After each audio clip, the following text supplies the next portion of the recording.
Hello, everyone. My name is Jacqueline Côté, and I'm the Director of Public Relations here at the Institute. And it is my real pleasure to welcome you this evening to a very special event. Now, first of all, this is a special room for most of you, and the idea is to have a bit of an intimate conversation with our speaker. That's the idea. This event has been organized by the Institute in partnership with the Club Diplomatique of Geneva, and I thank them for their support and also for organizing for you all a small drink after the event, where hopefully we'll be able to have a little bit more insight from our speaker on a one-to-one basis. If my memory is correct, we met 15 years ago, Achim. We met when you were the Director General of IUCN, and in fact, you interviewed me. Maybe you didn't remember that, but I certainly remembered. What I remember was somebody with a twinkle in his eyes, a big smile, and the ability to find connections. And I think this is a factor that he has brought throughout his tenure at IUCN, and then, of course, 10 years at UNEP, and now as administrator to UNDP. Finding the connections, bringing the parties together, and promoting sustainable development. Now, it's almost a year today, maybe not quite, that you've been with UNDP.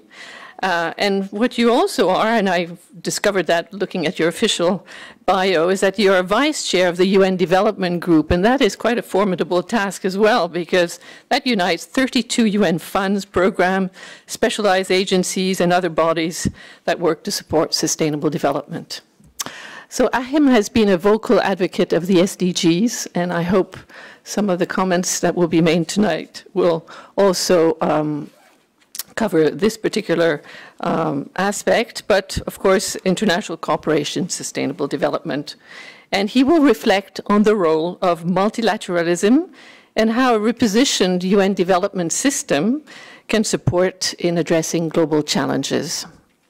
So I don't know whether you would like to come here and be very formal, stay where you are and have a conversation with Professor Bierstecker, but we have the pleasure of having with us one of our seasoned professors, Tom Bierstecker. He's a professor of political science and international relations at the Institute. He's been working in these areas for a very long time, and he will be challenging Achim or asking him friendly questions, I don't know, but you'll discover with me.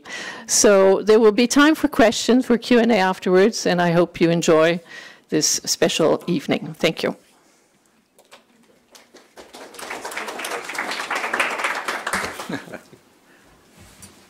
All right, thank you. Thank you, Jacqueline, for that introduction. Can you all hear me easily? Okay, good. I'm not sure about the acoustics. We don't always get a chance to use this room. So it's my pleasure to be with you this evening, and my pleasure also to be asked to moderate this event.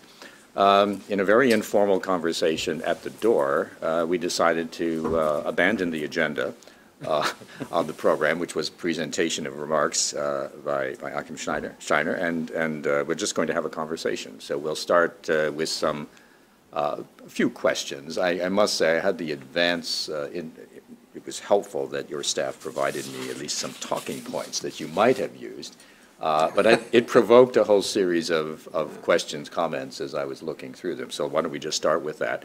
And we'll talk for a while and then open it up to conversation and contributions from everyone here present. So if that sounds like an adaptation and change right away, let me just take other couple of points. A very general point, I'll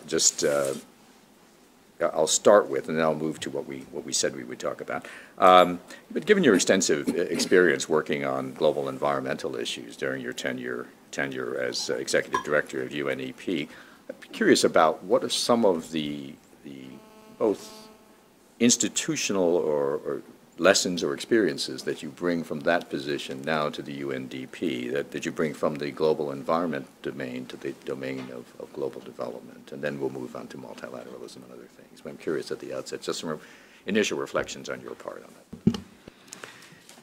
Well, thank you, Thomas and Jacqueline, for the kind introduction. Good evening to all of you. And I thought at this time of the afternoon to speak at you is probably not as attractive an idea as if we go into combat, perhaps over some ideas, and later on with you also. Because really in coming here today, I'm reaching out as UNDP head right now and trying to explore essentially an outlook on what is happening in terms of development. What is the future of development? And I'll come back to that in a little moment, perhaps in the context of the question that you might ask about multilateralism. But let me briefly say one of the things that connects my time in the United Nations Environment Programme with now the UN Development Programme is essentially a closing of the circle. My reason when I left university, I was essentially focused on being a development economist. And very quickly, as I began to work in the field and around the world, it became obvious to me that the whole development discourse was remarkably blind to the unfolding sustainability challenge, whether you call it environment sustainability, whether you refer to it as natural resources, conservation, resource scarcity, climate change. It was just remarkably one-eyed, so to speak. And I, happened to, at that time, I was working in Pakistan in a rural development program, and by sheer coincidence, in the mountains of northern Pakistan, came across this organization that then eventually led me to work here in Gland, which was IUCN, the International Union for the Conservation of Nature, which remarkably in the 1980s, together with WWF and UNEP, had published Caring for the Earth, no, the World Conservation Strategy, I think it was that way around, which articulated a much more intelligent view of development in the sense that sustainability mattered. And the years that I then later, from 2006 to 2016, spent in Nairobi leading the United Nations Environment Programme, were already characterized by a different understanding of how environmental change was fundamentally affecting the development prospects of nations.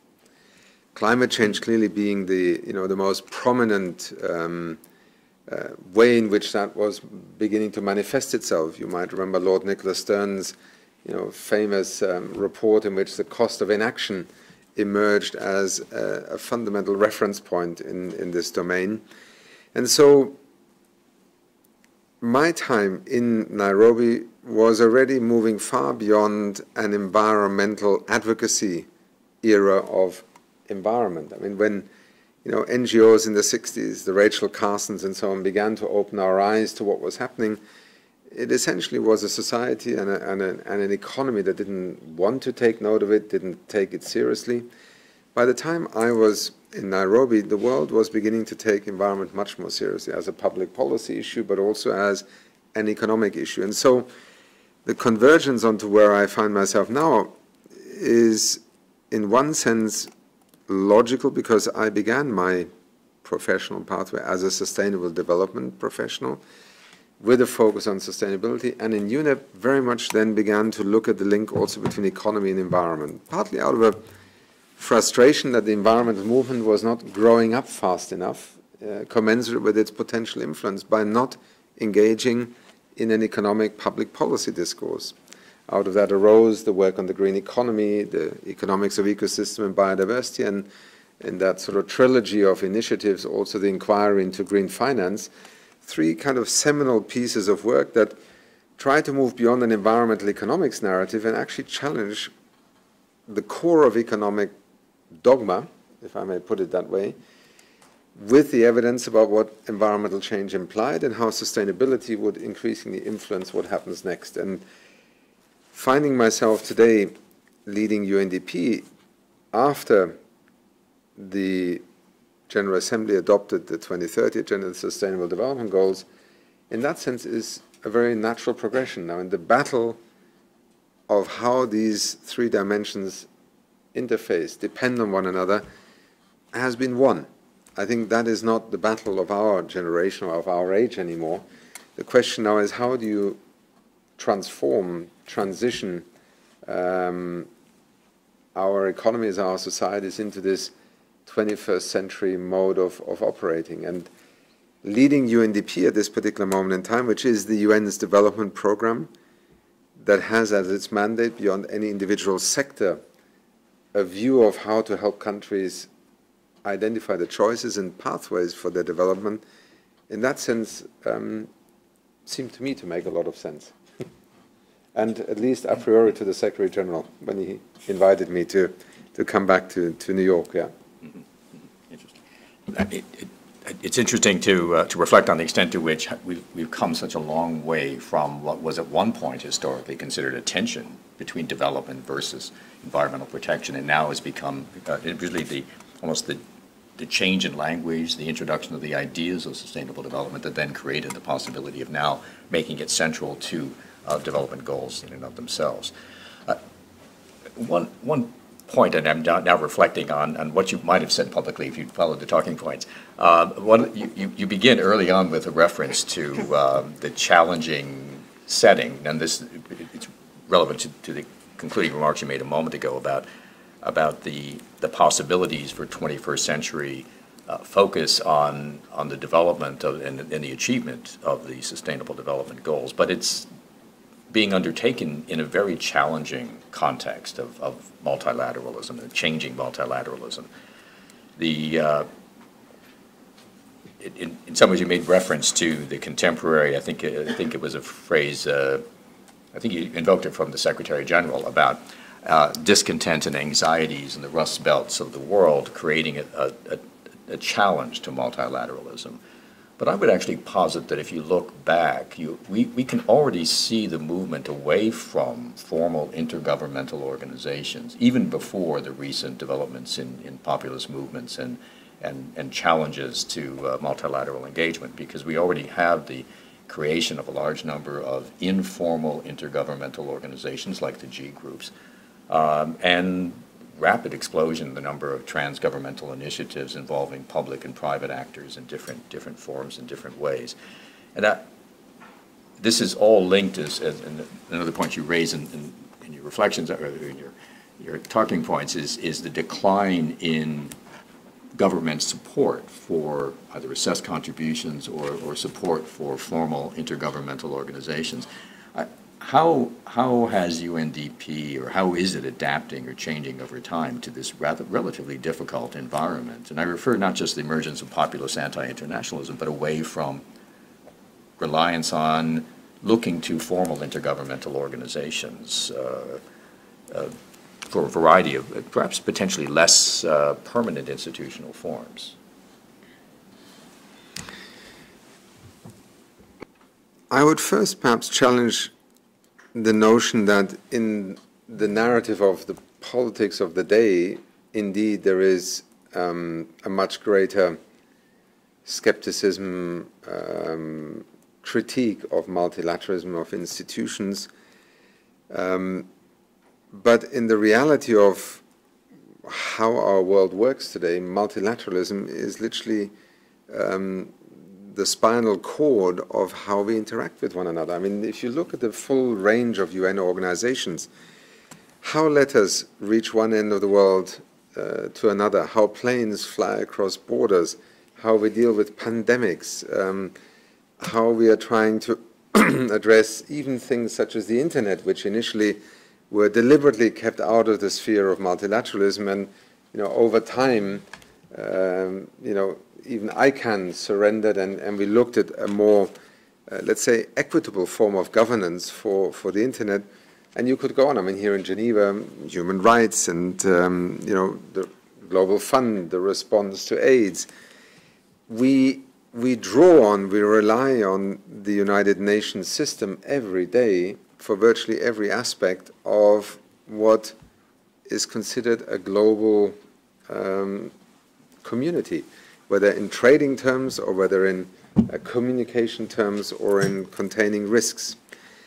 And yet, you're right. I think the willingness to invest in the mandate of the United Nations system to deliver on these purposes has become more contested. Countries have become also more skeptical about how effective their money is being used. And you've had, over time, an erosion of funding. Part of that, however, I think is a domestic political phenomenon, including here in Switzerland. And in parliaments, in a public debate, money that goes to the global good and the abstract UN is increasingly being questioned. And so there is a tendency to reduce core financing, to tie more funding. And in an organization that I stepped into with UNDP last year, I was astonished to find that only 13% out of the total financing that UNDP transacts is actually core funding. And it's fundamentally flawed to then talk about accountability and governance, because how on earth are you held accountable for a mandated set of things you're supposed to do by your governing board when 9/10 of the funding that you have is equivalent to donors walking into a Walmart and buying something off a shelf and walking out again? Oh, I want you to do a project in Lebanon, or I want you to do a project in Malawi. So we have reached, and this is not only in UNDP, but across organizations, a kind of loss of the social contract that was there between nation states that fund the UN for things that it wants it to do. Alongside that, you've certainly had the emergence of other arenas. I mean, civil society, regional integration, also creating new platforms. And, it's not by accident that the G7 meets in Canada and in Shanghai another meeting takes place. That new development banks arise out of the inertia in the old development banks to change their governance. So civil society, the private sector, regional emancipation, and also a shift in the development paradigm. What used to be in the 60s and 70s the dominant view of development was that the state, governments, the governance and regulatory frameworks would essentially define the outcomes in development. And then, we swung almost to the other extreme, where government was by definition an obstruction, a disruption, and it was markets and the private sector that would deliver intelligent development choices. I think we've, in a sense, like a pinball machine, you sort of find yourself in this process. Where we are today is in a state of confusion. And the world is losing confidence in its own institutions, norms, standards, and rules it has established over the last 50, 60 years. And the UN is simply part of that overall phenomenon of not knowing whether you really want to continue believing in it, investing in it, or whether you're looking for something else. And I think we are caught up in that much bigger maelstrom. I think the idea of a loss of the social contract is a very important insight. The ways in which the obligations, the commitments, and it's difficult to know how that gets reconstructed. I mean, how practically, I mean, you talk about engagement of other types of actors. I mean, how do you do that? How do you do that effectively, and how do you maintain accountability when you have actors from the private sector, not all acting in a benign way, sometimes with a very strong interest in certain kinds of outcomes? So how do you address the accountability challenges that come with these kinds of partnerships and new types of governance arrangements?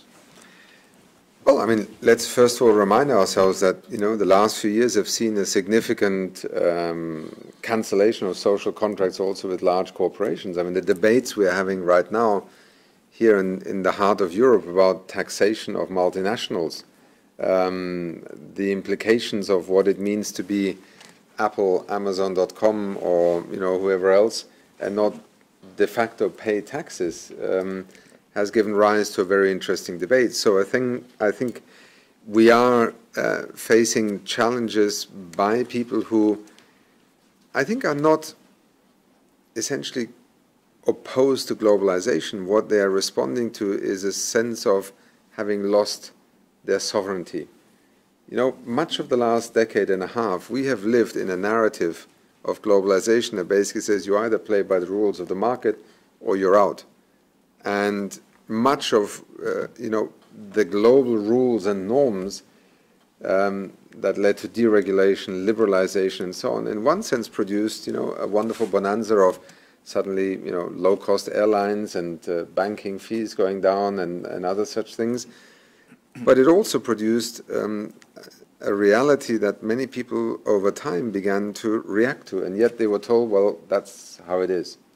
And I think when we look at the role of the private sector in the years to come, what we are seeing right now, I think, is a period of emancipation of the people who were considered to be marginal to what happens next. The majority of the less educated, rural communities, the unemployed, those who are not the beneficiaries of globalization. And not to overinterpret it, but across Europe, North America, but even in countries in the global south, a degree of political polarization, nationalism has re-emerged that I think is partly a product of this era. And this is where I think when we talk about the future of development, I feel a deep sense of discomfort right now, because we are sitting in a city where the architecture of multilateralism is actually testimony to a terrible, tragic failure last century, on the back of which, we paid a terrible price. And right now, we have similar tendencies emerging, where nationalism, national interest, jingoism, rhetoric is beginning to challenge fundamentals of a global international order. Now you might say, well, maybe it's overdue, we need catharsis. And you ask me, what would trigger, in a sense, a change? I think in part, yes, catharsis sometimes is the way to move forward. The problem is we live in a world where we really can't afford to have catharsis, because it's a damn dangerous world in which to experiment with crises. And I think part of the UN's ability to re-establish its relevance in public perception is what the Secretary General is attempting to do with UN system reform at the moment. That sense of, here is a calcified international organization that needs to evolve. But I think it is also by engaging with countries and the public on topics that matter. And here I would simply say, we can talk about the SDGs in our conference room like this, and we all know what we're referring to. And I often say the SDGs to me are like an operating system in an iPhone. You don't need to understand it to use it if you know how to use the apps. And what we are right now confronting with is, if you go into the street and start talking about 17 SDGs, yes, people will look at you and say, what are you talking about? But if you relate the 17 SDGs to what people are discussing, which is, I'm worried about the next Ebola attack and who is actually going to help protect us from it. I'm worried about poverty because clearly migration is beginning to be an issue we can't cope with. I'm concerned about automation and inequality that is creating a kind of structural unemployment in my community that I just don't want to see. And very quickly the SDGs emerge or re-emerge as a very interesting agenda in exactly what they try to do, which is unify us in our ability to deal with these issues. I think that's part of regaining a social contract, a confidence, a trust, and leadership. Yeah. I want to come back to the SG's reform agenda in a minute, but one point in your interesting talking points about the future of development is a reference to the need to bring regulation back, in a sense, to bring regulation back to save globalization from itself. And you alluded to that just a moment ago in talking about the pendulum swinging back and forth.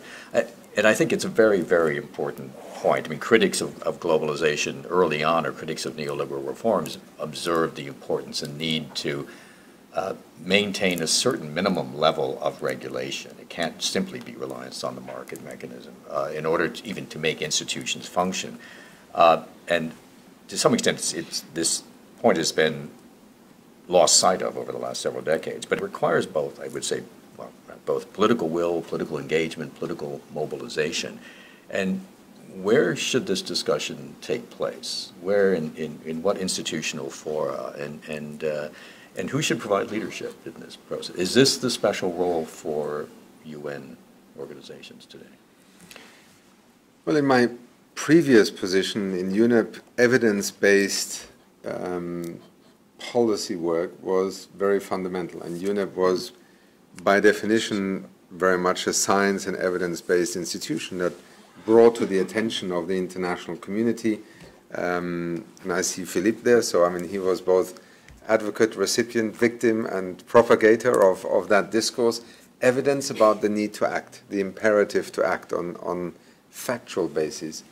So I think one part of it is that the UN is, and if you look at the amount of data and reports that the UN produces and how often they are cited, it is one of the reference points in our world of understanding what is happening. And the UN Human Development Report that we produce is remarkable in that it has 128 million downloads. It's the most downloaded report on development in the world. I mean, the World Bank's World Development Report apparently follows at 65 million.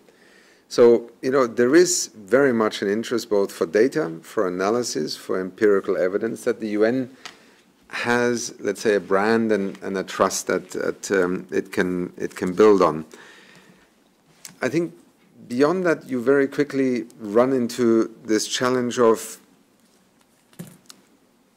it is in the end the public that leads and not politicians. I mean, we sometimes have the fortune that we have a political leader who steps out of the comfort zone and provides real leadership. But most of our elected political leaders are essentially followers. I mean, they follow public sentiment, they follow polls, they follow, things that they deem to be acceptable or make them re-electable. So the starting point for any change, I think, and in a sense also an assertion of governance, as I would call it, rather than just government, is that the public believes in it. And here we do come to the origins of a social contract, which I think is an important concept. And Carlos Lopez, who some of you may know, interesting enough, immediately at the end of the Rio+20 summit, together with some Brazilian colleagues, organized a very interesting debate about the loss of social contracts in our society. So the public needs to have the confidence that in empowering parliaments and governments, we make choices, and that those choices are transacted by government. And who would want to live in a society today of essentially libertarian anarchy, so to speak, in the kind of economy that we know, full of inequalities, enormous disruptions, monopolies, transfer pricing? We don't. We want to have a degree of regulation. We want, a rules-based framework within which we can operate. We make social choices. I mean, Switzerland is a particularly experienced country in using, in a sense, the public to make rules of the game.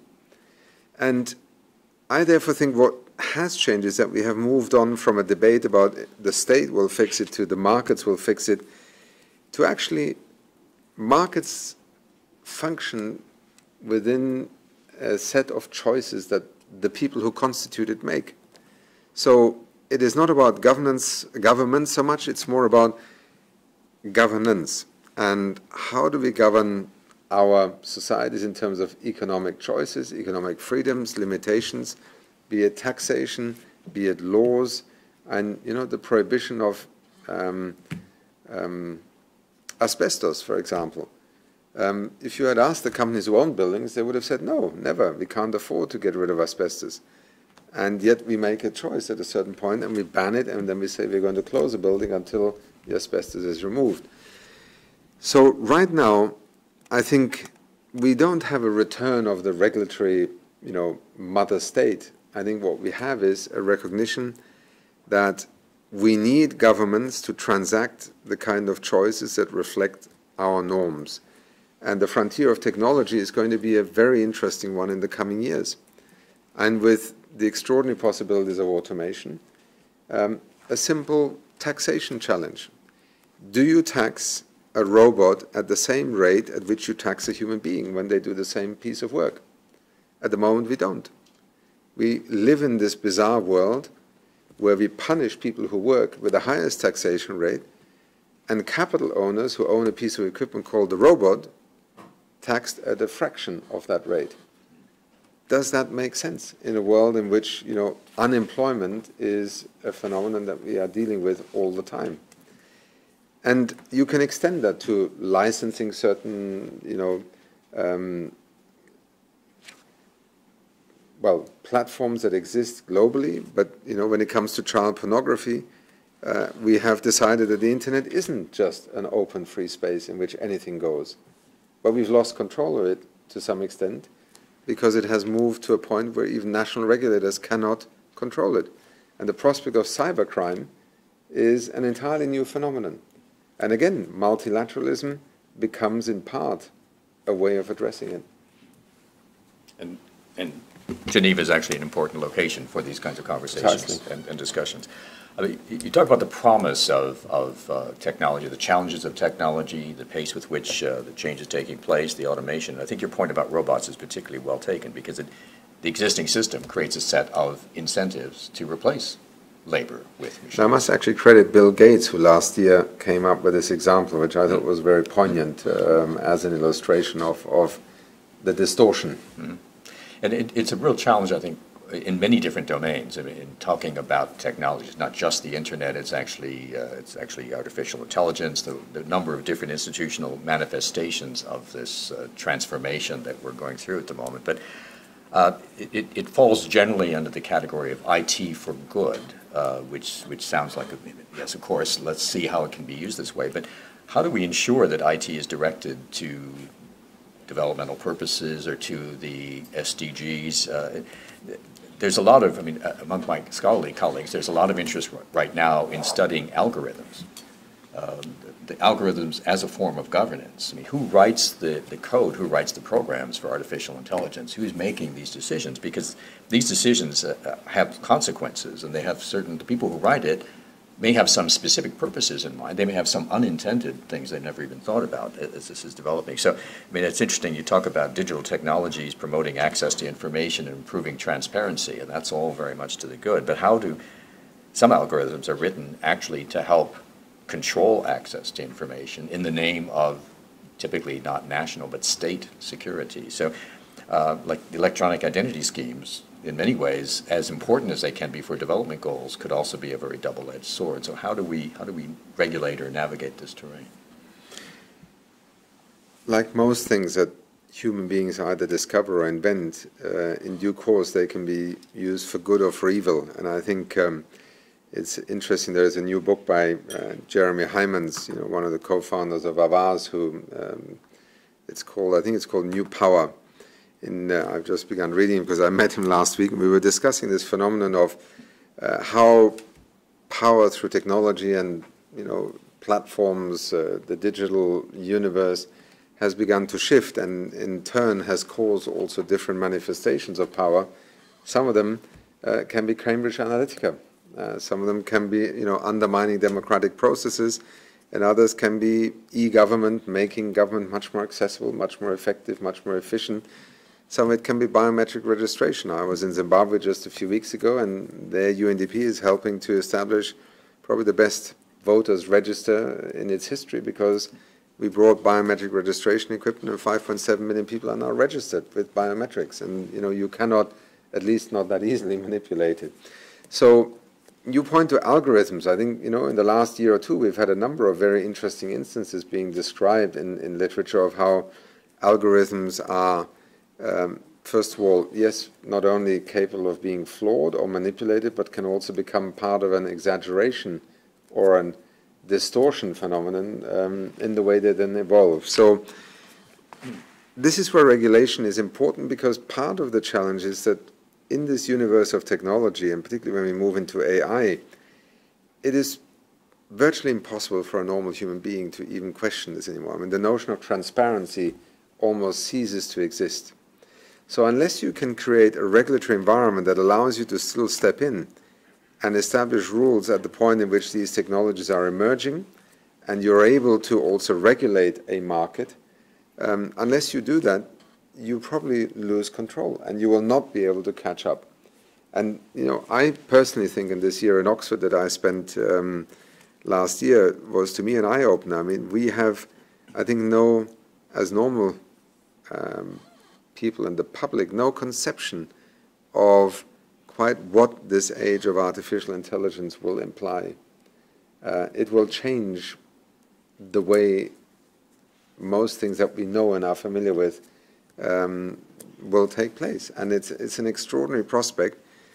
And I think it was, to me, fascinating to see that the companies that are at the forefront of some of this artificial intelligence began to get so nervous that governments were not paying attention to it, that a year and a half ago, Amazon, Google, I don't know if Apple was part of it, about 5 or 6, established their own think tank, NGO platform, in order to catalyze a debate about the regulatory framework that would be needed in order to deploy these technologies. I mean, this is how fascinating an age we live in, where companies themselves are so conscious of the fact that if you don't have regulation, a license to operate and established, you may face extraordinary risks and backlashes. So I think it's a good illustration of that interface.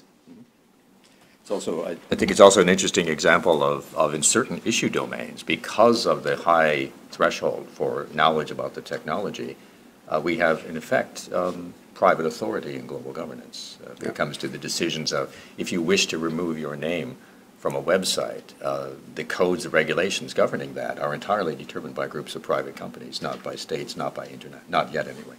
I want to turn things over to the engaged audience here. We've already occupied all the time allocated for your presentation and my questions. So, I just have one I might conclude with, though, which refers to, you already alluded to it, the repositioned United Nations Development System. This is, I'm making reference to last Thursday's UN General Assembly consensus that the SG referred to as the most ambitious and comprehensive transformation of the UN development system in decades. And beyond the idea, the core of separating resident coordinators from UNDP resident representatives, I mean, how will this change work in practice? What are the implications of this change for UNDP? And a related question, one of the estimates, this is from the official UN news release last week on this, from the Secretariat, estimated that this reform will cost $255 million annually. Where will the money come from? I'm not sure I can answer the last question, but my Secretary General and Deputy Secretary General assure me it's in the bank. So, no, I say this because it is indeed an outcome that was not intended by the Secretary General, because the reform was meant to be something that would be embedded in the so-called regular budget of the Secretariat of the United Nations. So that basically, you know, every year as part of the financing of the UN, you would also finance the resident coordinator system. Now, just to take a step back, Secretary General set out with a very ambitious reform agenda, because it was also the mandate on which he believes he was elected, UN system reform, in the domains of peace and security, in the domain of the UN development system, and in management. The UN development system reform is the one that has now advanced the furthest, and central to that is a notion of how do we move this system to one, being more in line with an SDG logic rather than an MDG plus, as Amina Mohammed would say if she was here. How do we reduce some of the duplication and overlaps and also infrastructural presence that, you know, does not make sense sometimes, where too many agencies are present in a country, sometimes with just 1 or 2 people? Can we find better ways of integrating? And can we also rationalize back office operations, you know, the clustering, the joint services? And can we develop the United Nations Development Assistance Framework, the so-called UNDAF planning tool, into something that is more aligned with the objectives of joined-up implementation and financing? Now, as with every reform, you know, you start here and you end up here. We have moved from having a very ambitious UN development system reform package to having a development system deal. This is multilateralism. The United States refused point blank to have $1 from the regular budget finance the resident coordinator system. Many felt that UNDP hosting this coordination function had outgrown its purpose and therefore needed to be separate. And the Secretary General wanted to have that coordination function for the system located in the Secretariat, directly reporting to him. So the dilemma is, if you take the system as it was, UNDP, with its extraordinary presence across the world, I mean, it has a greater presence than any other development agency around the world, 170 countries, in 130 full-blown presences with resident coordinators, you essentially had a 2-for-1 deal. You had the resident representative, and on top of that, they provided the coordination function. Now, you separate that system. You need 2 people.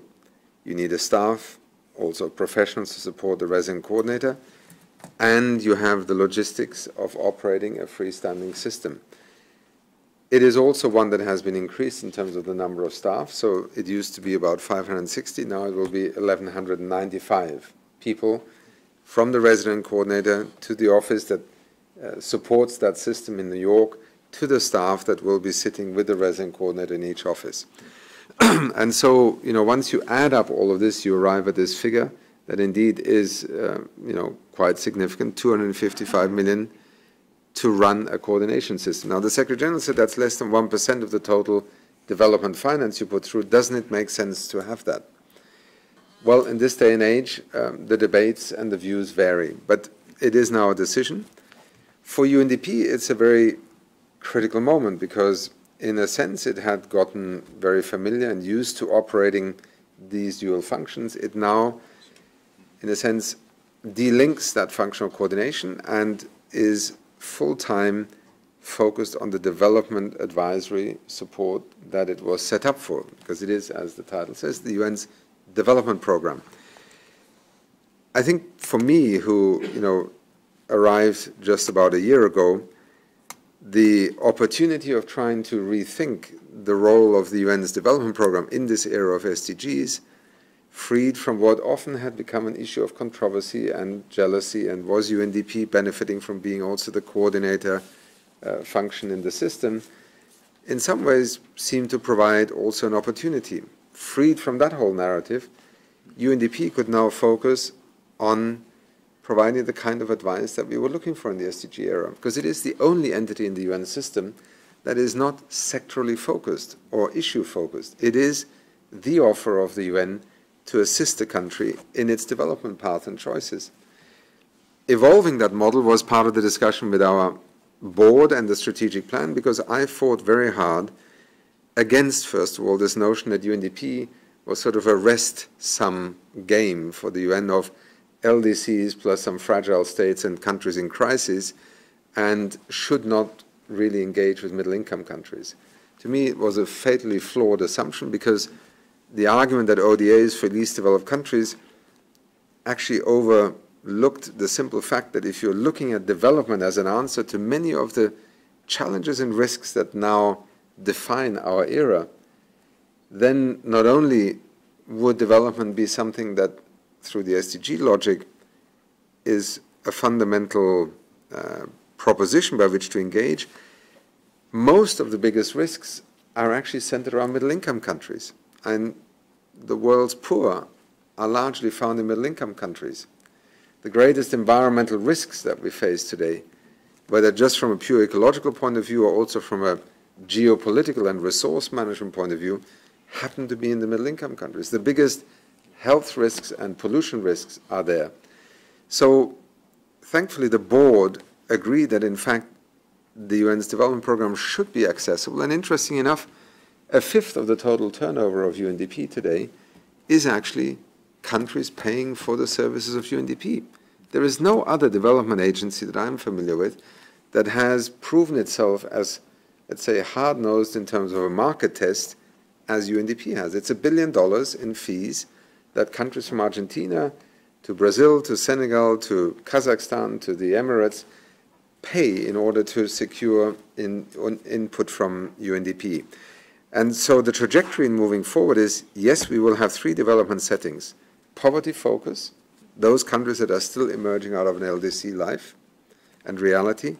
Structural transformation, which is more the countries that are going through major changes in terms of infrastructure, energy systems, industrialization, but sometimes face very basic development challenges on inequality, on poverty, and crisis settings, in which UNDP is actually a very prominent player together with our humanitarian agencies. And also to signal that, first of all, I think the future evolution of UNDP needs to be far more along the lines of moving from being a development aid agency in the traditional sense of technology funding, experts from the global north, capacity building, to being a development advisory partner, helping countries to face the challenge of whole-of-government responses where you have the onslaught of technology while still dealing with a rural economy where millions of people might be living in poverty, infrastructure needs, and educational sector needs. SDGs and that framework are ideally suited to help governments make complex choices. The systems approach to development becomes the core of UNDP's offering, and innovation in its broadest sense is actually the business we're in.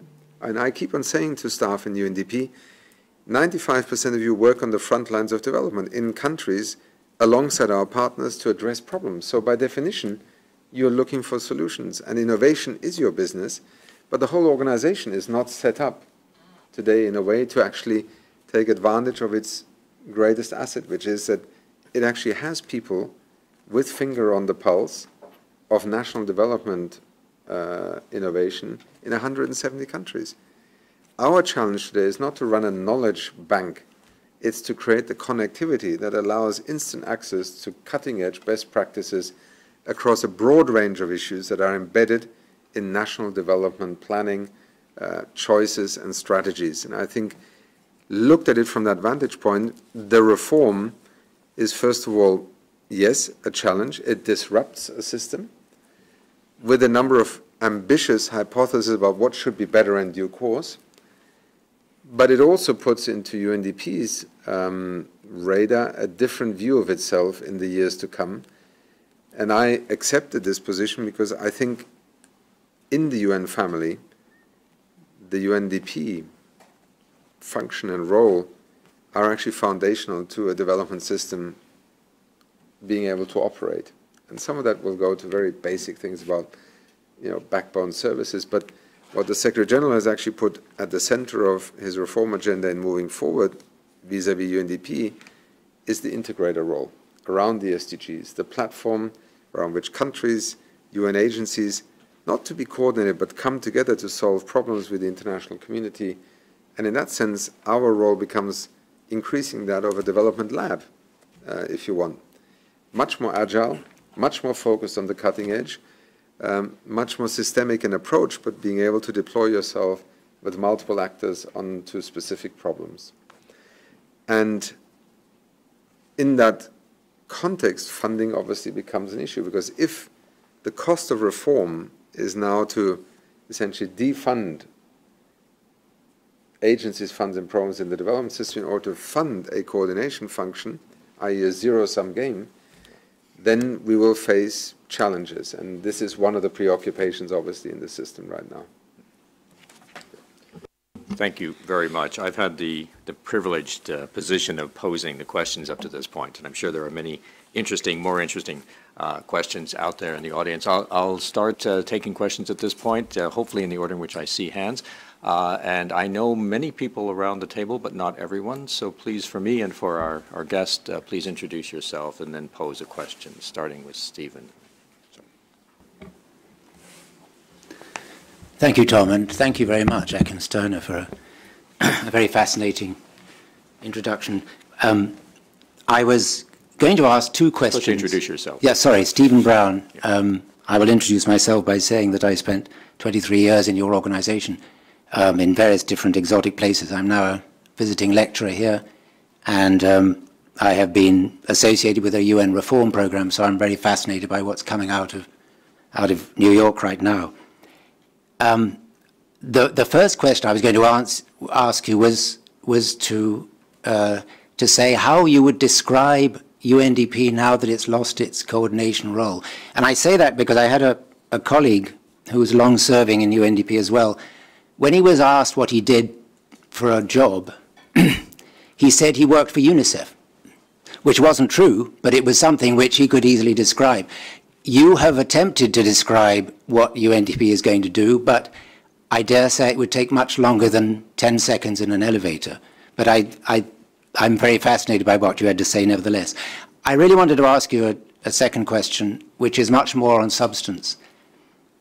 In 1990, UNDP suddenly discovered a role as the Human Development Organization, the single best UN-friendly development paradigm ever to come out of the system. And it got ignored, as we know. Malloch Brown always used to say, you know, when we added sustainable to human development, it was associated with a loss of 40% in our core budget. When we describe UNDP as empowered lives and resilient nations, it's also been associated with a similar decline from 1 billion to 600 million in your core. I mean, you say you're 13% core. Part of the problem is not the rise in non-core, it's the diminishing core. So where are we with human development? Because my quarrel with the SDGs is that it absolutely does not leave, it claims to leave no one behind, it doesn't. If the SDGs had been conceived around human need, human security, human rights, which they're not, but which human development is, we would have had a much more satisfactory, comprehensive, and inclusive agenda, which we actually don't have, I feel, with the SDGs. So I'm sure I provoked you enough. Let me stop at that point. Take a few questions at the outset. We'll take 3. Yes, Gives here. me a chance to think of an answer for Steve. Exactly. Okay. Perfect. Again, please introduce yourself. Thank you. My name is George Papadatos. I'm the representative of the European Public Law Organization. Here comes the disclaimer that my views are strictly my own and do not reflect those of the organization. The question is, what are the limits of the reform done from the inside? I have followed the reform of the General Assembly in ECOSOC in New York a while back, and it was caught in the internals of the so-called intergovernmental process, where you had the regional groups, where you had the informal groups, and you had the Secretariat itself resisting reform. So I'm wondering as to whether there is, this question has come up, and what are the limitations. The second question is that several politicians get elected promising jobs, all kinds of things that come very much into head with the SDGs, with the environment and so forth, whether it is coal, whether it is gold and so forth. What does the UN have to say on that particular issue, where you have a conflict, you have conventional economics, you have politics, and you have damage to the environment, those trade-offs? Thank you. Okay. Thank you. And one question to close out the first round here. Yes, and then thanks. Matthias van Hullebus, visiting fellow at the Geneva Academy, but I'm based in Shanghai Jiaotong University. I think it was very interesting how you mentioned the different responses to global governance and also the underpinning norms which are affected at the same time. And one of them is more PR related somehow, right, to convince national governments of the necessary report about how multilateralism really works in reality. Institutional reforms as well, substantive measures, right, to align different perspectives. But I wonder also how you would see, or how we would define multilateralism nowadays, in the sense that there's more regional initiatives coming into play. Referring to the Asia Infrastructure Investment Bank, I think regions assume greater responsibilities, and how is the UN willing to engage them? Because their perspectives they want to complement. So what kind of role do you see for UNDP in particular? Thank you. That's 3 questioners, 5 questions, I think. Yeah. Shall I have a... Yes. Well, we'll take a first round and then we'll open a second. Yeah. Well, Stephen, very nice to meet you. And I'm not sure I can describe UNDP in terms of the elevator pitch in Geneva, but in New York it's easier because you got 70 stories, you know, in a building, and I'm adapting to my new ecosystem. But at the end of the day, to be a country's, or to be amongst the most trusted partners a country can turn to when it needs to get advice on development choices.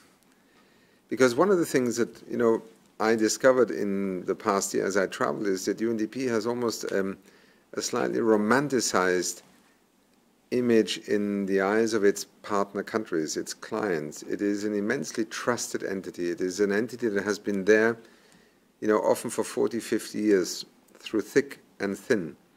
It is the institution that you can pick up a phone and say, I have a problem, can you help me? As opposed to being phoned and say, you signed this convention, can you please do something about it? Or you are not fulfilling a commitment here or there. So it is, in that sense, a trusted development partner and advisor. But in its portfolio of engagement, obviously, is quite distorted. I mean, 40% of the funding of UNDP today is centered around activities in 10 countries, of which 9 are conflict countries. I mean, what does that tell you? In Asia and the Pacific, the turnover is roughly $1 billion, and around 40% of that is in one country, in Afghanistan. So in one sense, you could say, well, it fulfills an enormously important function in places where the rest of the world really struggles to operate, and there is an element of truth to that. But to be the UN's development program with 3.5 billion people, half of humanity being in Asia and Pacific, and having roughly $400 million at your disposal to effectively engage, also leads you very quickly to conclude that something is not thought through here. So it is an institution that I think in its core actually has just received through the SDGs the perfect license for which it was almost founded for, which is to approach development in its very nature as a complex undertaking. Therefore, I don't follow you on the second part of your conclusion, because yes, human development, the Human Development Report, Mahbub al-Haq and Amartya Sen, and that articulation, that giving expression to a different view of development. And by the way, I don't think it failed, because it became, in a sense, at least a counter proposition might be the wrong term, but a different narrative to the Washington Consensus at the time, and a very powerful one around which many countries began to articulate their own development view.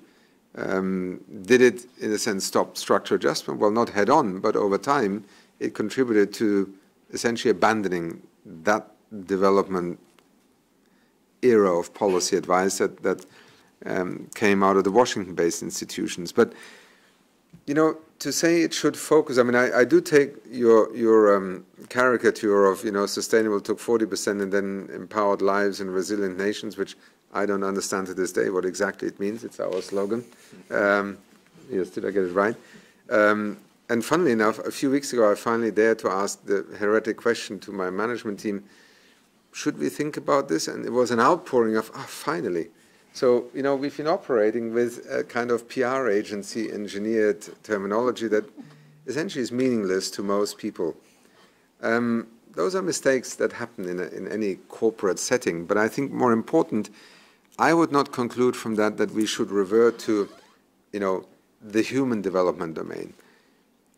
Development is not just about human beings. It's about the relationship between human beings. It's the relationship between nation states. It's also the relationship with the planet, which, quite frankly, human beings are putting at peril in terms of future generations. It's about intergenerational equity.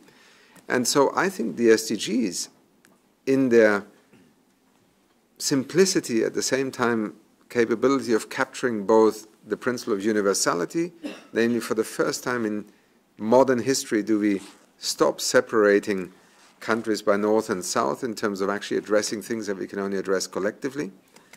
And secondly, with its integrated approach, however mechanical it may be, with indicators and targets trying to make the links across different dimensions, I think it provides a much more intelligent approach in which to arrive at successful development outcomes.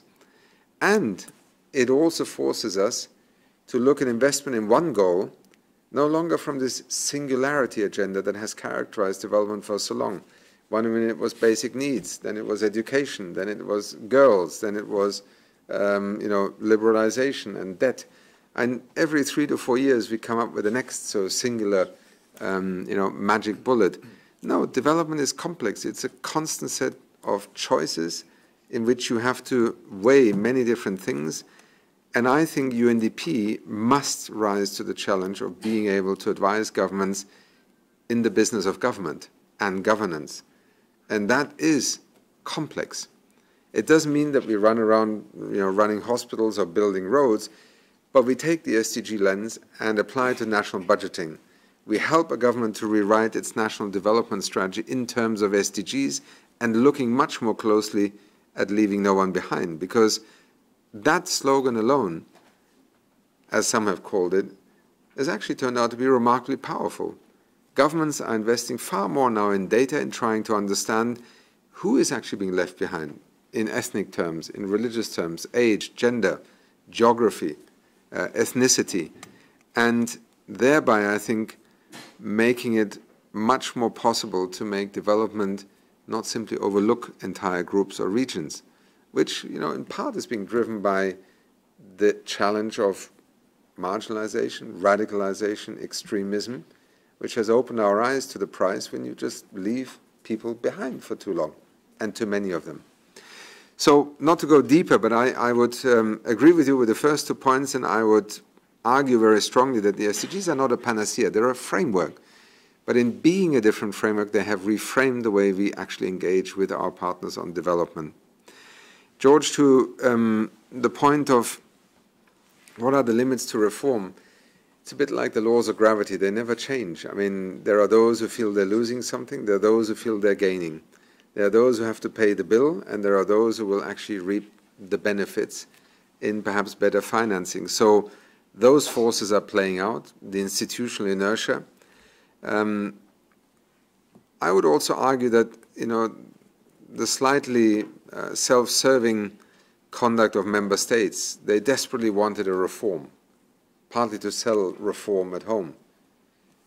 And if the price of reform was that, elementary pieces of it weren't quite in place, well, so be it. It's the best we could get.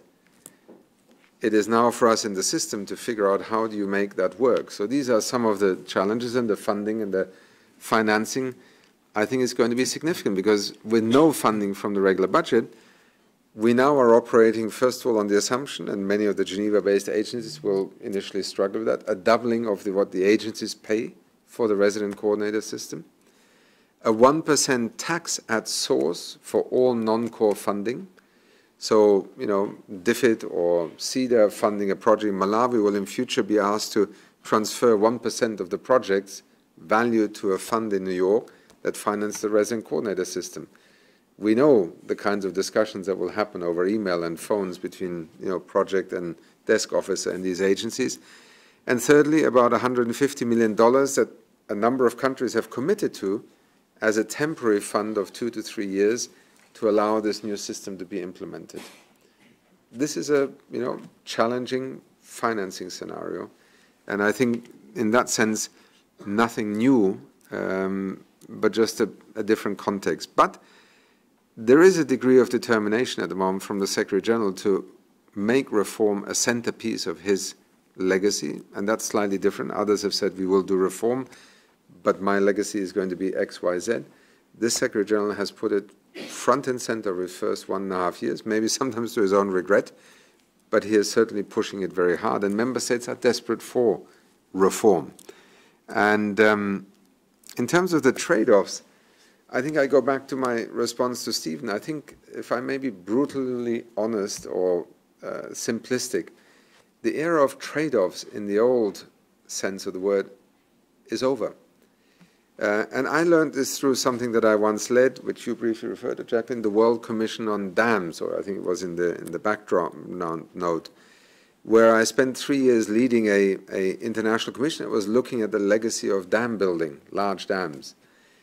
And fascinating, halfway through, or 3/4 of the way through this commission, which was composed of dam builders, dam opponents, I mean, it was the most impossible group of people ever to come up with a report together. The one thing that they agreed on is that they would ban the term trade-off in their report, because the odd thing is that the tragedy, not the success, and there are brilliant dams and they have delivered enormous things, but some of the greatest tragedies surrounding dam construction, either environmental or social terms and resettlement, was essentially that one group decided what the trade-off for the other group of people would be. And, not surprisingly in the political economy of development, the urban people who wanted electricity would override the needs of the riparian communities. the people who wanted to have the dam built in order to irrigate large amounts of land would essentially not take care of the very people who were resettled and paid the highest price for dam construction. The trade-offs were essentially the root cause of the problem. Now, that's not to deny that you have to do, and the word that they introduced in the sense of guidelines for dam planning, decision-making, was choices. You have to make choices. Development is about choices. The question is, if you say trade-offs, it's a kind of hierarchy assumed from the beginning. If you have choices, you create the right process, then an indigenous people's interest in influencing that choice will have a different impact than if it is simply traded off. So I think the same applies to the era we live in. You can no longer trade off GDP growth rates against the environment. And it's brought us to the brink of, disaster with climate change.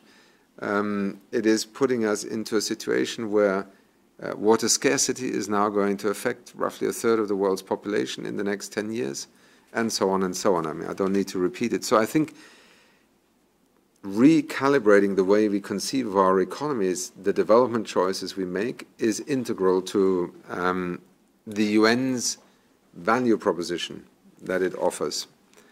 And here's to your point on how to define multilateralism in this day and age. I think it is on two fronts. One, I would not abandon the aspirational vision of the Charter. I mean, you can talk to many people who are skeptical and frustrated with the UN, but 90% of the people, when they see the Charter and they understand how it was formulated out of the catastrophe of the Second World War, that aspirational view of peace rather than war, we the peoples, I think is still a very powerful idea, and we should not just try and rationalize this in terms of governance and a machinery called the UN. And the second part is simply the imperative of being bound to act collectively in order to address these issues. Whether it's a pandemic, whether it's displaced people and refugees, whether it is climate change, whether it is cybercrime, I mean, I alluded to them already before. You cannot act in isolation from one another, and therefore the imperative of acting together translates also into, I think, a positive view of the United Nations as being an enabler, at least being a neutral or a more transparent broker of outcomes in an unequal world. I mean, that doesn't go away. And I certainly agree with you. I mean, the global governance agenda has to be both driven by a reframing of the public narrative, but also the UN has to prove that it is capable of reforming itself. And no question about it. Thank you. I think we've got time for a second round. And now I see at least 4 hands. So yes, starting here, please. Thank you, moderator, and thank you, sir, for your very insightful presentations.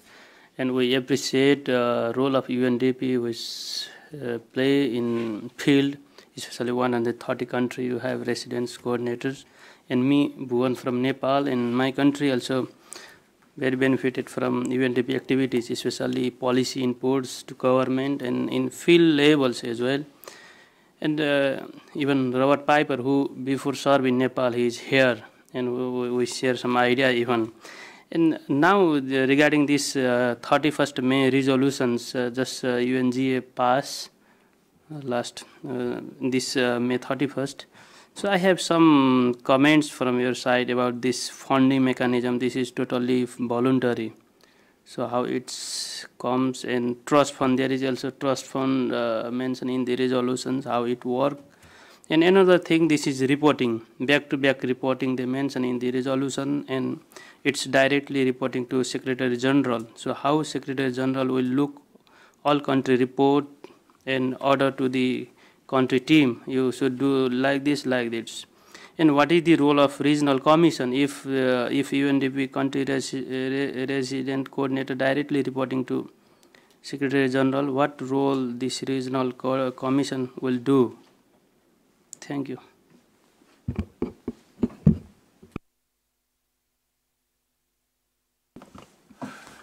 My name is Gerard Paltman-Kramer. I'm the permanent observer of the Parliamentary Assembly of the Mediterranean here in Geneva. Thank you, Mr. Steiner, for this opportunity, and it's good to see you again. Last time was in Nairobi. Like Stephen and I think one or two other people in this room, I've also been a number of years with UNDP, but that's already a number of years ago. You mentioned the interaction with humanitarian partners, specifically in crisis countries, and that, I think, over the last 10, 15 years has been very uneven on the one hand, and something that has changed very much also quite recently. Reference has been made to a new way of working, and I'd be very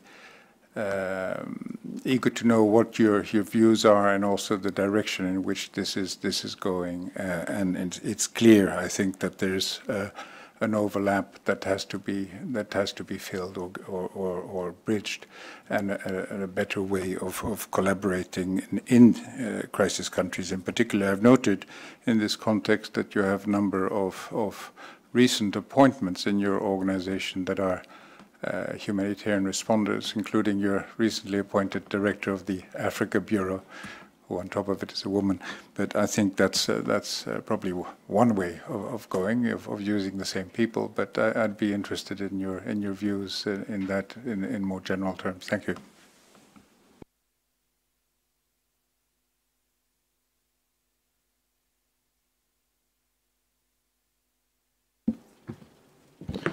Thank you, Tom. Eckhard Volkmann is my name. I'm the Deputy Director at the Inclusive Peace and Transition Initiative here at the Graduate Institute.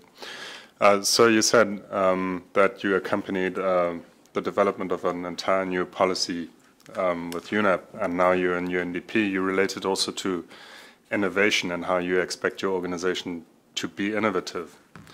What are your concrete ideas on doing that? We're working here in an academic environment, and we like to contribute research into active peace processes, which is a very specific, narrow field of knowledge.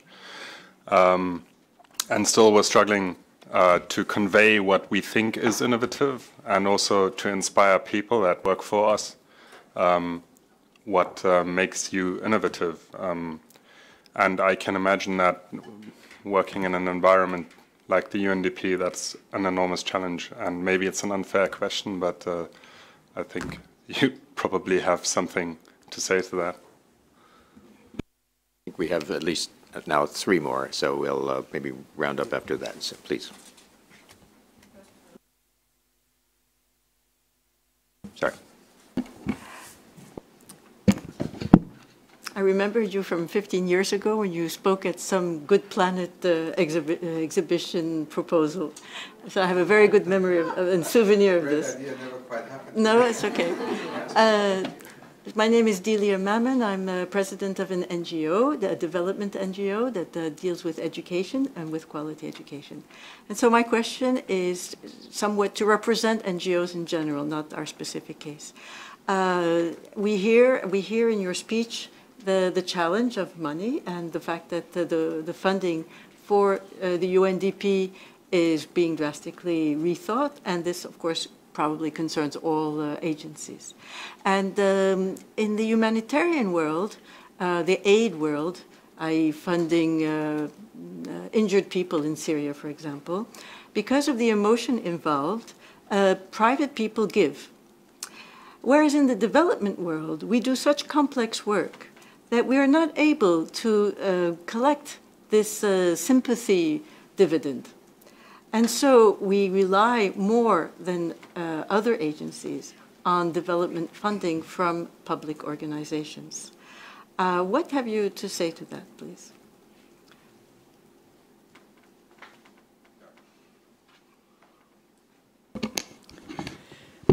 Yeah, thanks. I'm Dara Pizzelli, PhD candidate here in international law and research assistant at the Center for International Environmental Studies. I have a question on the strategic plan of UNDP, on the new one from 2018 to 2021. Particularly a question which I think is relevant given your previous experience with UNDP and IUCN.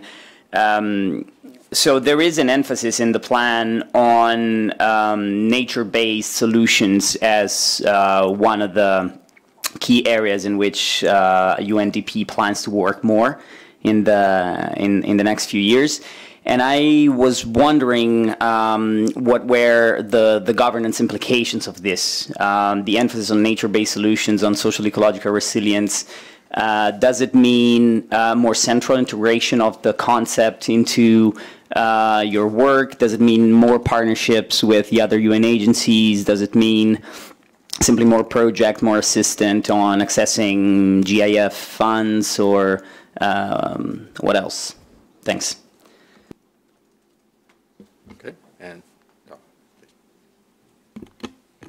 Thanks. Hi, I'm Jonathan Fowler, the head of communications at the UN Conference on Trade and Development, and I interviewed you when I was a journalist, and you were in charge of IUCN. So it's also part of the sort of, you know, looking back in time. Indeed, it's a catch-up. So forgive me for a kind of communications question, but you mentioned what you call the abstract UN. I'm wondering if you see that abstraction as a result of our being siloed and jargon-heavy as a system, and what we can do as a system to actually make our story make sense without actually dumbing it down, which is often a problem.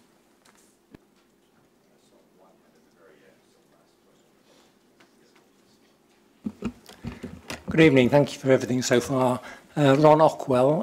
I started off as a volunteer in UNDP a very long time ago, and I have to say I'm afraid that I resigned. But I then spent many years working in humanitarian operations, now working with a small NGO here on sustainability issues. I want to just come back quickly to the point that my neighbour here made at the outset in relation to the SDGs and the human needs side.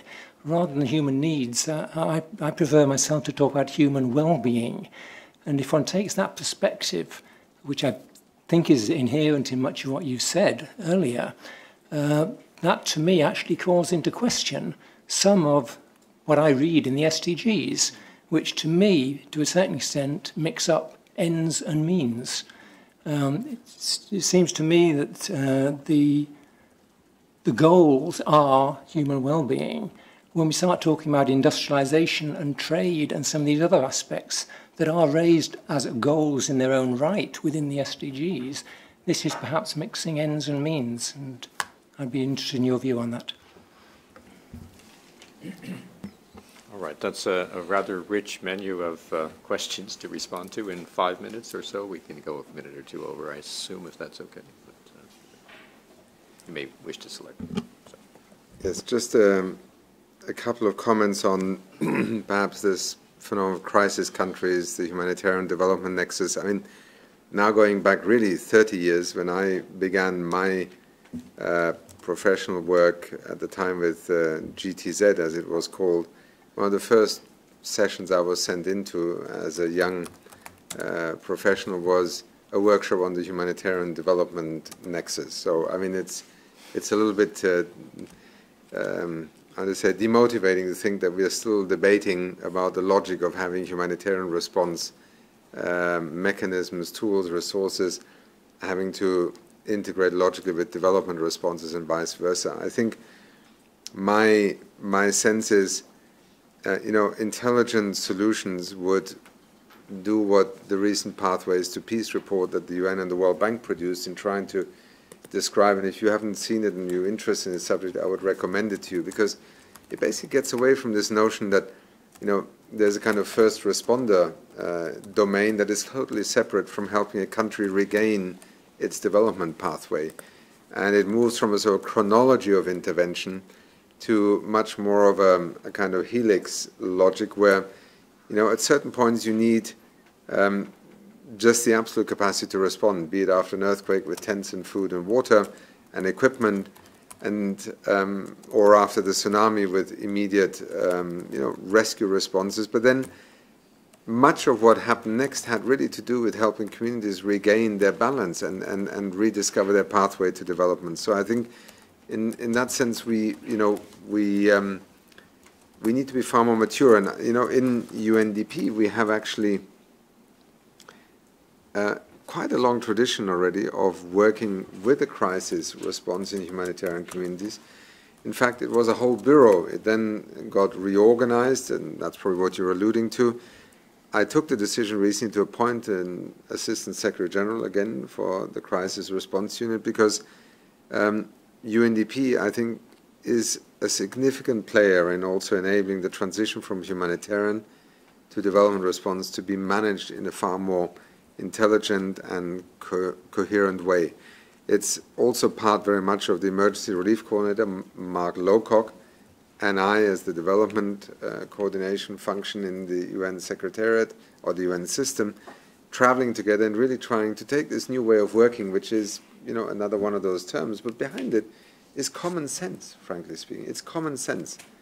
But, you know, institutional terrains, the funding that comes in, it also goes to your point. It's much easier to get $1 million and truck water to a displaced people's camp for 2 years than to use $500,000 of that money and drill a well that will stay with that local community that was there before, is now hosting this displaced community, and will ultimately represent a development asset for these people.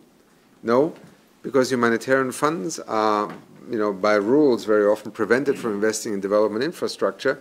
You will continue to hire 10 trucks or 5 trucks who drive 20 kilometers a day to bring water to that camp.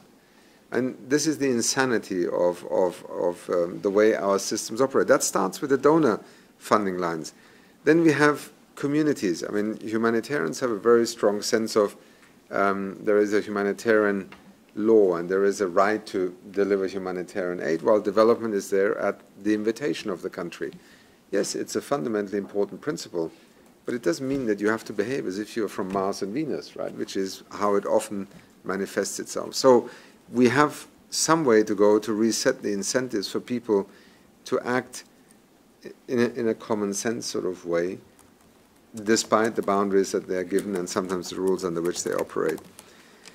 On innovation, and I'm not sure I can answer the question of what does it mean in the context of maybe peace and peaceful societies and so on, but I think innovation should not be a cult, but it should acknowledge that you can either operate in a status quo mode and try and do better what you are doing, which is one paradigm, right? Delivering an efficient petrol station.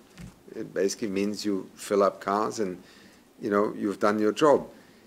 Our work is constantly trying to find out new ways to address issues. And it's not just technology. I mean, there is one track that, you know, can think about drones and software platforms and all sorts of other things, like e-government and biometrics. But there are also innovations that have to do with the way that we conceive of a different market for renewable energy. I mean, I was citing earlier on the dilemma that if you talked about, you know, photovoltaic panels in Africa and private investors, there was just no way it was going to work. I mean, who was going to, you know, put 10,000 panels in individual contracts with households there as an investor? And it just wasn't going to happen.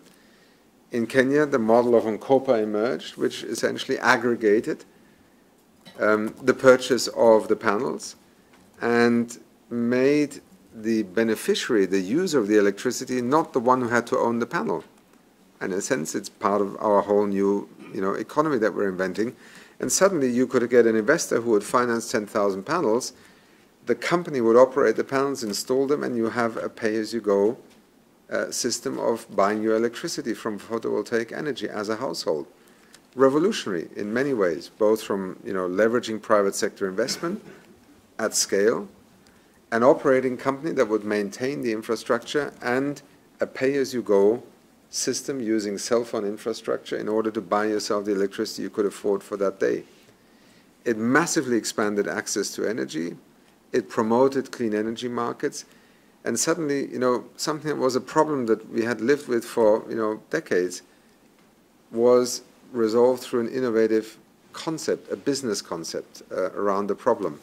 So to me, UNDP's work is not that we have, you know, 17,000 sort of Silicon Valley or Shenzhen gurus sitting with our partners, but we are constantly trying to ask ourselves, is there a better way of doing this? And the power of UNDP, the power of having a country invite a UN agency is that it wants to access best practice. It wants to know, what is the rest of the world doing?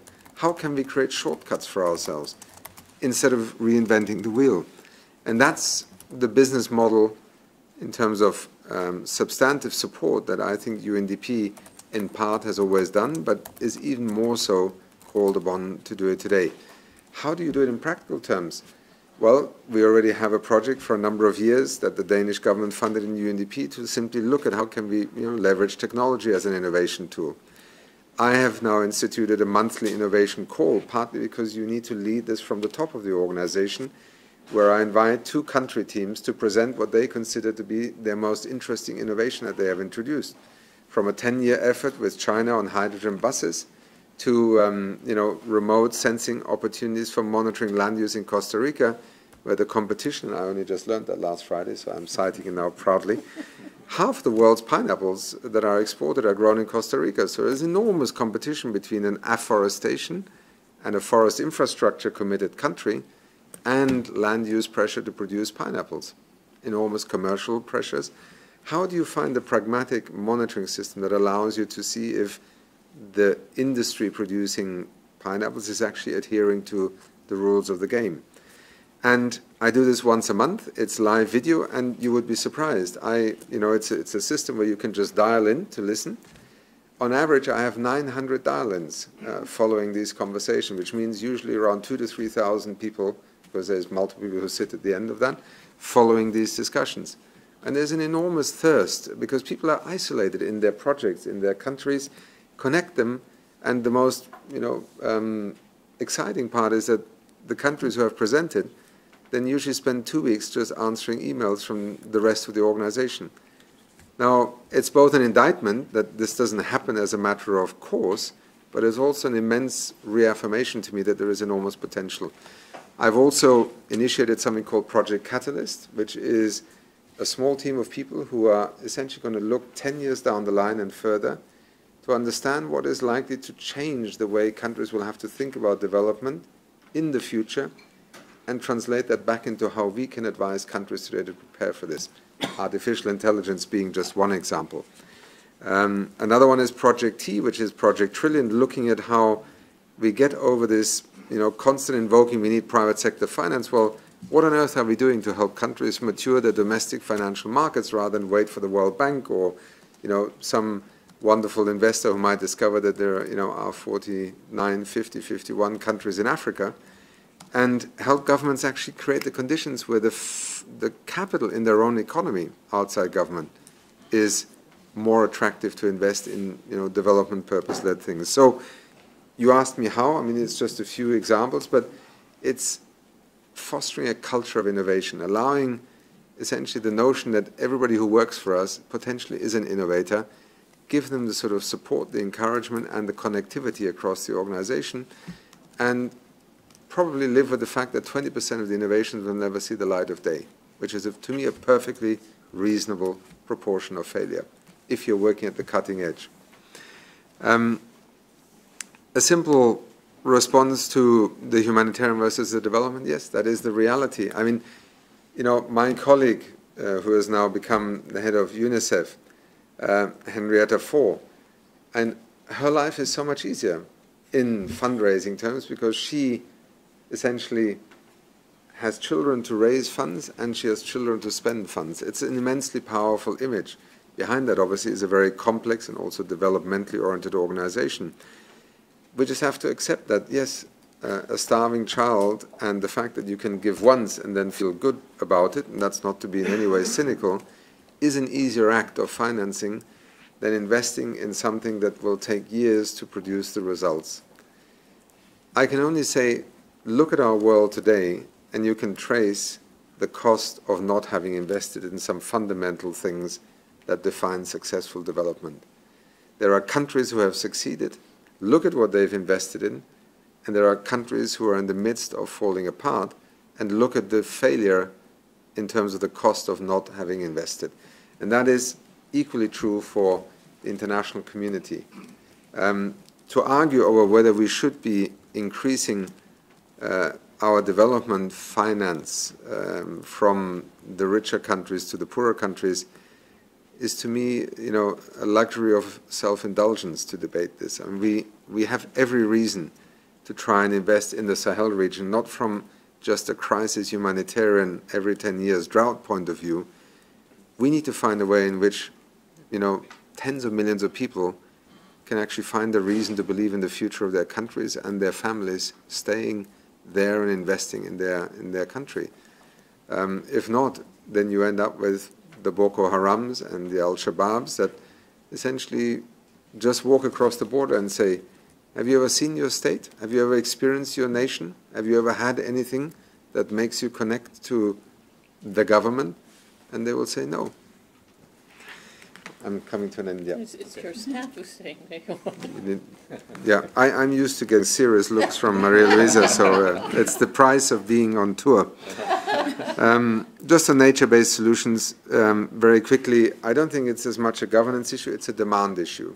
I think countries are increasingly confronted not just with the challenge of climate change, but natural resources, food security, water, loss of arable soils, forests, biodiversity. It is a naturally growing portfolio which the GEF, the Global Environment Facility, and others are financing.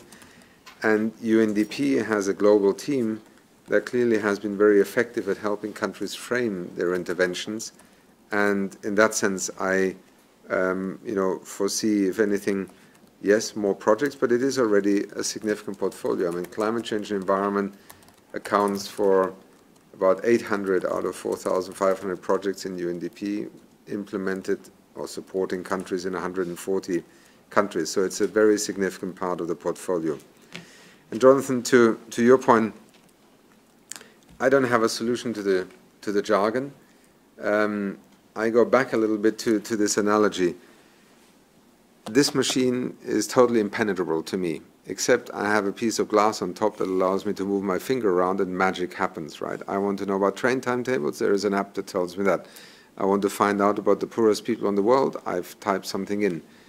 The SDGs are our operating system. I think we don't need to reinvent the SDGs, we just need to think about the apps that allow people to use the UN, the concepts such as 2030 Agenda, in ways that allows them to address their problems and not turn it into some sort of recitational exercise. We will always have a strange jargon because we are negotiating amongst 193 nations with a scalpel where a comma is the difference between a treaty being signed or not. And this is not insanity, it is the unfortunate liability of the English language with its precision that allows you to turn a comma into either something you can agree with an entire document or not. And I think we should allow language to continue to be a vehicle that, yes, sometimes to the normal person is incomprehensible. And I personally agree that, some of the ad hoc, open-ended working groups and then, the rat's tail of tiles is just impenetrable. But the interface to the public is what should define a different form of communication. I think that's where we absolutely are called upon to relate to where people are. And on the issue of human needs and human well-being, again, I would argue that, yes, people matter, but I would rather look at where we are at today in terms of a more complex story. People view energy as something they very much aspire to. We sit here, air-conditioned, lit-up office, electric railway line running right beside us. Electricity is ubiquitous here. To somebody in Africa right now, having access to electricity is worthy of an entire goal in itself. And I think in that sense it reflects the diversity of realities around the world. I don't think we should spend too much time looking at the goals in terms of a logic, one is a means to an end or not. They captured the broad spectrum of aspiration that people are trying to address through the development perspective. From there on, I think we need to find intelligent narratives. I mean, Japan has long traded the concept of human security, for example, as a way of better defining our common future on the planet. my simple point would be, I can work with the SDGs because I see that they provide entry points for everyone, and I also see them as challenging us to do more intelligent development in future. Sometimes something is a means to an end, to another person is the end in itself. And I think we should not over-judge the SDGs on whether they get that logic end of it right. They are a framework. And beyond that, we will find different entry points. I mean, there are people in the world who think that animal rights are more important than human rights. It's just a fact of life, and we need to somehow live with this diversity and yet remain capable of acting together. And that is the challenge of the UN in the 21st century as it was in the last century. How do you help people come together despite themselves sometimes? And I think sometimes there are periods when it works better and sometimes when we really fail. All right, on that note, I know we've run over the time allotted, but this has, at least in my view, been a fascinating conversation about the challenges facing UNDP, the historical trajectory which got us to where we are today, as well as some of the institutional innovations underway within UNDP. So please join me in thanking Achim Steiner for his candid and first his engagement with all of our questions and then his candid and reflexive responses. Thanks very much.